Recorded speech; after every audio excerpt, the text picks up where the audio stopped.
তো বাবা রুবেল, তুমি কি এই মাসে বেতন দিছো? হ্যাঁ স্যার আমি দিছি। আচ্ছা আচ্ছা, গুড। আচ্ছা আরাফাত, তুমি কি বেতন দিছো? না স্যার, দেই নাই, সামনের মাসে দিব। আচ্ছা। তো বাবা রুবেল, তোমাকে একটা প্রশ্ন করি, বলো তো 2 আর 2 কত হয়? স্যার 2 আর 2 তো 22 হয়। সাব্বাস। তো বাবা আরাফাত, তুমি বলো তো 1 কোটি প্লাস 99 কত হয়?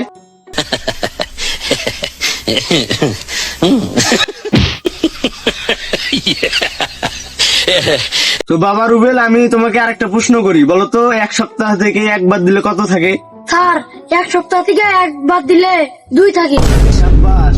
তো বাবা আরাফাত, তুমি এখন বলো, একটা বিল্ডিং বানাইতে 5 জন মানুষ লাগে, তাহলে 50,000 বিল্ডিং বানাইতে কয়জন মানুষ লাগে? স্যার আপনি যত বড় প্রশ্ন করছেন, আমার মাথা তো গোল খাই গেছে। কইরা যাইতাছিল, এটাই আপনার ভাগ্য। তোর এত বড় সাহস, তুই সারের উপর দিয়ে কথা কইছস? স্যার কালকে আপনার মাসের বেতন আমি পরিশোধ করে দিব। সাব্বাস। এই না হলে আমার ছাত্র কথাটা যেন মনে থাকে।